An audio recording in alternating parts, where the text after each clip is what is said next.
Imagine waking up one morning and the sky is black, not storm black, not night black, but a moving wall of dirt, stretching from horizon to horizon, swallowing the sun, choking the air, and erasing the world you know. Children cry, animals collapse, houses fill with dust, no matter how tightly you seal the doors. You wrap a wet rag around your face, but it doesn't help. The dust gets into your lungs, your food, your soul. Now imagine this happens not once, but again and again and again. And one day you realize something terrifying. The land that raised you is trying to kill you. This is the story of the Dust Bowl migration, one of the greatest human movements in American history, and the families who packed their lives into broken-down cars and chased a promise that may never have existed. At the start of the 20th century, the Great Plains were sold as a miracle. Oklahoma, Texas, Kansas, Colorado. The federal government encouraged settlers to move west, promising cheap land and endless opportunity. Rain follows the plow, they said. Break the soil, plant the crops, and prosperity would follow. And for a while, it worked. During World War I, wheat prices soared.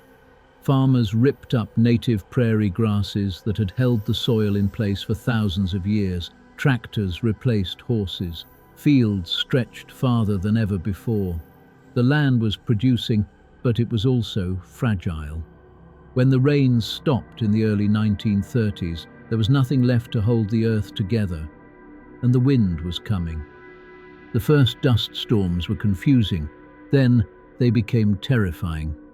Winds whipped across the plains at 60 miles per hour, lifting millions of tons of topsoil into the sky. Entire towns disappeared behind curtains of dirt. Farmers described the storms as rolling like ocean waves. The worst came on April 14, 1935, a day remembered as Black Sunday. A massive dust cloud swept across the plains, turning noon into midnight. People thought the world was ending. Livestock suffocated. Crops failed year after year. Families developed dust pneumonia. Children coughed up mud. And the banks, already struggling during the Great Depression, began foreclosing on farms. Sheriffs arrived with eviction notices. Homes were boarded up, fields abandoned. The American dream was blowing away. Leaving wasn't easy. This land wasn't just property, it was identity. Many families had lived there on the land their fathers had claimed from the wilderness. Their parents were buried in the soil, now drifting across the sky. But staying meant starvation. So they sold what little they had, a mattress, a stove, a few tools. They packed everything else into battered old Model A's or early Chevrolets and pickup trucks from the late 20s, with their belongings tied to the roofs with rope and hope. And they headed west, California. Word spread that farms there needed workers, that fruit rotted on trees because there weren't enough hands to pick it, that wages were good and food was plentiful. For desperate families, California became a myth, a modern Eden beyond the desert. They followed Route 66, a ribbon of pavement carrying sorrow, courage, and more people than it was ever meant to hold. The journey was brutal. Cars broke down constantly, radiators boiled over in the desert heat. Families slept by the roadside, cooking beans over open fires. Children went hungry so parents could eat, or the other way around.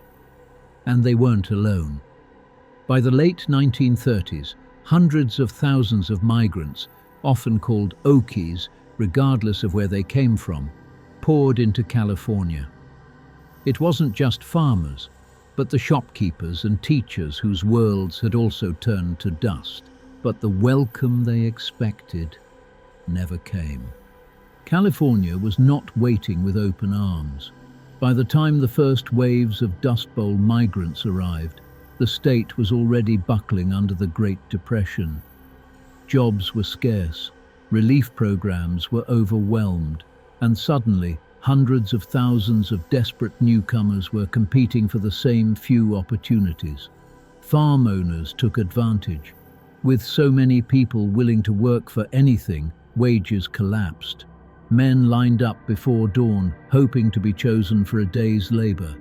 If they complained, they were replaced instantly. Entire families followed the harvests: grapes, cotton, lettuce, moving from field to field, season to season, never staying long enough to feel rooted anywhere. And resentment grew. Locals blamed the migrants for crime, disease, and falling wages. Newspapers painted them as dirty, lazy, dangerous. Police raided camps, burned shelters, and forced families to move on with nowhere to go.